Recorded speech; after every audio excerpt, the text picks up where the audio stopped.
പേരാമ്പ്രയിലെ police തല്ലിൽ Shafi Parambil പുറത്തുവിട്ട ദൃശ്യങ്ങളുടെ ആധികാരികത പരിശോധിക്കാൻ ഫോറൻസിക് ലാബിന് കൈമാറി. അനന്തകൃഷ്ണൻ വിവരങ്ങളുമായി ചേരുകയാണ്. അനന്തൻ, ഈ കേസിൽ തുടർ നടപടിയില്ല എന്ന വിമർശനം കോൺഗ്രസ് ഉന്നയിക്കുന്നതിനിടെ ആ ദൃശ്യങ്ങളുമായി ബന്ധപ്പെട്ട് അതിന്റെ ആധികാരികത സംബന്ധിച്ച് പോലീസ് എന്ത് അന്വേഷണമാണ് നടത്തുന്നത്? മധു, പേരാമ്പ്രയിലെ സംഘർഷവുമായി ബന്ധപ്പെട്ട് പോലീസും ഷാഫി പറമ്പിലും പരസ്പരം ആരോപണ പ്രത്യാരോപണങ്ങൾ നടത്തുകയാണ്. അപ്പോൾ ഈ ഒരു ഘട്ടത്തിലാണ് ഈ ദൃശ്യങ്ങളുടെ ആധികാരികത പരിശോധിക്കാൻ ഇപ്പോൾ പോലീസ് തീരുമാനിച്ചിരിക്കുന്നത്. അതിൻ്റെ ഭാഗമായുള്ള നടപടികൾ നേരത്തെ തന്നെ ആരംഭിച്ചു. പ്രധാനമായും ഈ പുറത്തു വന്ന ദൃശ്യങ്ങളിലെല്ലാം ക്വാളിറ്റി കുറഞ്ഞ ദൃശ്യങ്ങളാണ്, ലൈറ്റ് കൃത്യമായില്ല. അതിനൊപ്പം തന്നെ മൊബൈൽ ഫോണിലുമൊക്കെ ചിത്രീകരിച്ച ദൃശ്യങ്ങളാണ് പുറത്തു വന്നിരിക്കുന്നത്. ഇതിൽ പ്രധാനമായും അഭിലാഷ് ഡേവിഡ് മർദ്ദിച്ചു എന്നുള്ളൊരു ആരോപണം. ഈ ദൃശ്യങ്ങൾ പ്രത്യേക രീതിയിൽ ഉള്ള ക്ലോസ് ചെയ്ത് ദൃശ്യങ്ങളാണ് ഷാഫി പറമ്പിൽ. വാർത്തയുടെ വിശദാംശങ്ങളിലേക്ക് തന്നെ വരാം. ഇപ്പോൾ മന്ത്രി പി പ്രസാദ് സംസാരിക്കുന്നു. ഇന്ന് തന്നെ ആ പ്രശ്നം പരിഹരിച്ച് മുന്നോട്ട് പോകാൻ കഴിയുമെന്നാണ് ഞങ്ങൾ വിശ്വസിക്കുന്നത്. നെല്ലെടുപ്പിനകത്ത് ഇപ്പോൾ ഉണ്ടായിരിക്കുന്ന അനിശ്ചിതത്വം ഇന്നത്തോടെ മാറും.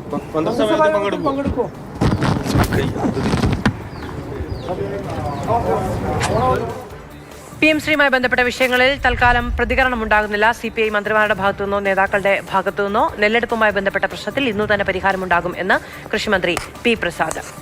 അനന്തകൃഷ്ണൻ നമ്മളോടൊപ്പം തുടരുന്നുണ്ട്. അനന്തൻ, പേരാമ്പ്ര സംഘർഷവുമായി ബന്ധപ്പെട്ട വാർത്തയാണ് നമ്മൾ പങ്കുവെച്ചുകൊണ്ടിരുന്നത്. ആ വാർത്തയിൽ ഷാഫി പറമ്പിൽ MP നൽകിയ ദൃശ്യങ്ങൾ, പരാതിക്കൊപ്പം നൽകിയ ദൃശ്യങ്ങളുടെ ആധികാരികത പരിശോധിക്കാനുള്ള തീരുമാനമാണ് പോലീസിന്റെ ഭാഗത്തുനിന്ന് ഉണ്ടാകുന്നത്. വിശദാംശങ്ങൾ. മാധു, നേരത്തെ ഞാൻ പറഞ്ഞതുപോലെ പുറത്തു വന്ന ദൃശ്യങ്ങളിൽ ക്ലാരിറ്റി കുറവുണ്ട്. അതുപോലെ തന്നെ മൊബൈൽ ഫോൺ ദൃശ്യങ്ങളാണ് കൂടുതലും വന്നിരിക്കുന്നത്. ഇതിലൊരു ദൃശ്യം എടുത്തുകാട്ടിയാണ് ഷാഫി പറമ്പിൽ ആ ദൃശ്യം പുറത്തു വിട്ടുകൊണ്ടാണ് അഭിലാഷ് ഡേവിഡ് ആണ് തന്നെ മർദ്ദിച്ചത് എന്നുള്ള ഒരു വാദം ഉന്നയിച്ചിരിക്കുന്നത്. ഇതുമായി ബന്ധപ്പെട്ടാണ് വിശദമായ ഒരു പരിശോധനയ്ക്ക് പോലീസ് ഒരുങ്ങുന്നത്. പ്രത്യേകിച്ച് അഭിലാഷ് ഡേവിഡ് പരാതി കൂടി ഉന്നയിച്ചിട്ടുണ്ട്, അവിടെ താൻ ഉണ്ടായിരുന്നില്ല എന്നുള്ളത്. അതിൻ്റെ അടിസ്ഥാനത്തിൽ പോലീസിൻ്റെ സാങ്കേതിക വിഭാഗം ഈ ദൃശ്യങ്ങൾ പരിശോധിച്ചു. പക്ഷേ അതിലൊരു തീരുമാനത്തിൽ എത്താൻ കഴിഞ്ഞില്ല, കൃത്യത വരുത്താൻ കഴിഞ്ഞില്ല. ഇതിൻ്റെ അടിസ്ഥാനത്തിലാണ് ഫോറൻസിക് ലാബിലേക്ക് ഈ ദൃശ്യങ്ങൾ ഇപ്പോൾ അയച്ചു നൽകിയിരിക്കുന്നത്. ഫോറൻസിക് പരിശോധനയിലൂടെ ഈ ദൃശ്യങ്ങളുടെ ആധികാരികത, അത് കൃത്രിമമായി ഉണ്ടാക്കിയതാണോ, അതിലെന്തെങ്കിലും എഡിറ്റിംഗ് നടന്നിട്ടുണ്ടോ, അതല്ല സ്വാഭാവികമായി എടുത്ത ദൃശ്യമാണോ, അതിനുള്ളിൽ കാണുന്നത് അഭിലാഷ് ഡേവിഡിനെ തന്നെയാണോ എന്നീ കാര്യങ്ങളിൽ വിശദമായ പരിശോധന നടത്തി തീർപ്പ് വരുത്താനാണ് ഇപ്പോൾ പോലീസിന്റെ തീരുമാനം. അതിന്റെ അടിസ്ഥാനത്തിലാണ് ഫോറൻസിക് ലാബിലേക്ക് ദൃശ്യങ്ങൾ വിട്ടിരിക്കുന്നത്. അതിന്റെ റിസൾട്ട് കിട്ടിയ ശേഷം മാത്രമേ മറ്റ് നിയമ നടപടികളിലേക്ക് പോവുകയുള്ളൂ. മധു.